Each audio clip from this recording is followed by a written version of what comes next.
पहाड़ियों के बीच बसा छोटा सा रामपुर गांव सदियों से अपनी शांति और हरियाली के लिए जाना जाता था। लेकिन पिछले कुछ महीनों से एक भयानक रहस्य ने गांव को अपनी गिरफ्त में ले रखा था। हर अमावस की रात गांव में एक निर्मम हत्या होती थी। पीड़ितों के चेहरे इतने भयानक रूप से विकृत पाए जाते थे कि उनकी पहचान करना मुश्किल हो जाता था, मानो किसी अमानवीय शक्ति ने उन्हें छुआ हो। गांव वाले फुसफुसाते थे कि यह काल भैरव का श्राप है, क्योंकि बरसों पहले गांव के प्राचीन मंदिर से भगवान काल भैरव की एक अमूल्य 500 साल पुरानी मूर्ति चोरी हो गई।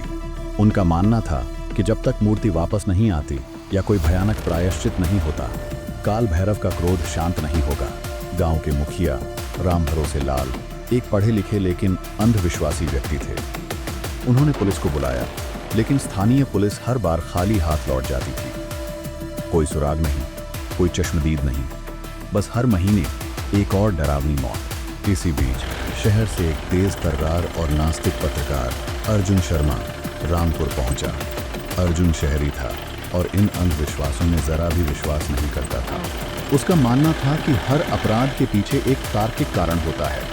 उसने अपने संपादक को राम भरोसे लाल के अनुरोध के बारे में बताया और कहा कि वह इस श्राप के पीछे के असली अपराधी को उजागर करेगा। रामपुर पहुंचकर अर्जुन ने सबसे पहले काल भैरव मंदिर का दौरा किया। मंदिर खंडहर हो चुका था, गर्भगृह खाली था जहां कभी मूर्ति थी। गांव के बुजुर्गों ने उसे मूर्ति चोरी की कहानी सुनाई।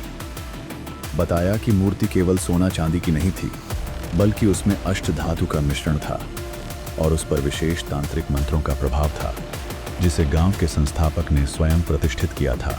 मूर्ति चोरी होने के बाद ही गांव में कभी अकाल पड़ा तो कभी बीमारियां फैलीं, लेकिन ऐसी नृशंस हत्याएं पहले कभी नहीं हुई थीं। अर्जुन ने पिछली हत्याओं की फाइलों का अध्ययन किया। हर पीड़ित एक अलग पृष्ठभूमि का था। एक किसान, एक व्यापारी, एक बूढ़ी औरत। उनमें कोई सीधा संबंध नहीं था, सिवाय इसके कि सभी हत्याएं अमावस की रात को हुईं और सभी पीड़ितों के चेहरे एक ही तरह से विकृत थे। क्या अर्जुन गांव की यह मुसीबत को दूर कर पाएगा? क्या सचमुच काल भैरव का श्राप है या कोई साजिश है?